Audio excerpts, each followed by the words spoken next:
Hello tout le monde, je vous fais un petit coucou, juste pour vous annoncer que moi aussi j'ai dû faire un petit séjour à la prison. Là, ce mois de février passé, on est venu me chercher, donc la police de Sion m'a emmené d'abord en transfert à Sion et ensuite j'ai été transférée sur Lausanne pour atterrir à la prison de la Tuilière à Launay.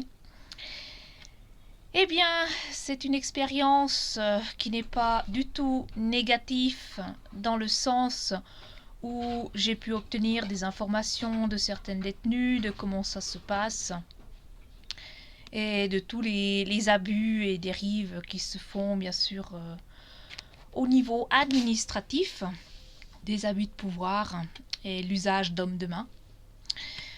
Parce que comme on sait, actuellement, tout ce système est corrompu, c'est de la mafia organisée. Il est illégitime et illégal, puisque tout ce système commercial a été dénoncé il y a déjà bien longtemps. Et pour moi, eh bien, la boucle est bouclée. Grâce à cette expérience, eh bien, j'ai pu prouver une fois de plus la mise en esclavage de l'être humain et que tout ce système n'est que pure malveillance, pure commerciale, où les seuls bénéficiaires, ce sont ceux qui travaillent pour ce système et une petite minorité. Alors voilà, pour tous ceux maintenant qui sont toujours dans la peur, qui craignent de se retrouver en prison ou quoi que ce soit, franchement, il n'y a aucune crainte à avoir. C'est rien d'insurmontable. De nouveau, c'est une expérience de vie. Tout dépendra de comment vous réagissez à la situation, de comment vous prenez les choses et tout ça. Mais dans l'ensemble, moi, mon expérience que j'ai vécue, ça s'est bien passé. J'ai rencontré des femmes qui étaient super sympas. Et juste comme ça, pour info, la bonne majorité, voire la moitié des détenus, eh bien, c'est uniquement pour des amendes impayées.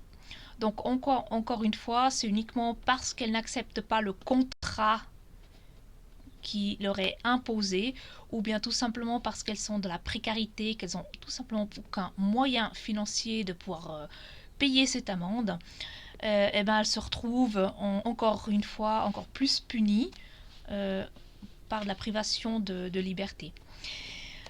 Bon, en tout cas, moi je peux dire que merci. Merci au Conseil d'État du canton de Vaud de me prouver une fois de plus que mes démarches sont justes, sont légitimes, et que, en ce qui me concerne, je vais aller jusqu'au bout. Et à partir de maintenant, eh bien, je peux que encourager les êtres humains à entreprendre ces démarches d'êtres humains souverains, de laisser simplement mourir ce système, parce qu'en fin de compte, on n'a pas besoin de le combattre, on doit juste le laisser mourir. Ne plus accepter, ne plus cautionner, et tout simplement, eh bien, créer autre chose. Créer en petits groupes, créer à un niveau individuel, et au fur et à mesure, eh bien, ça se basculera sur le collectif. Voilà. C'était tout ce que j'avais à vous dire. Le courrier que j'ai fait pour le Conseil des États du canton de Vaud est publié sur mon site, aussi avec le témoignage et les observations que j'ai faites durant mon séjour en prison. Je vous les laisse à disposition. Je mettrai le lien en dessous, comme ça vous aurez directement accès. Et comme d'habitude, eh bien, soyez heureux. Allez, à bientôt.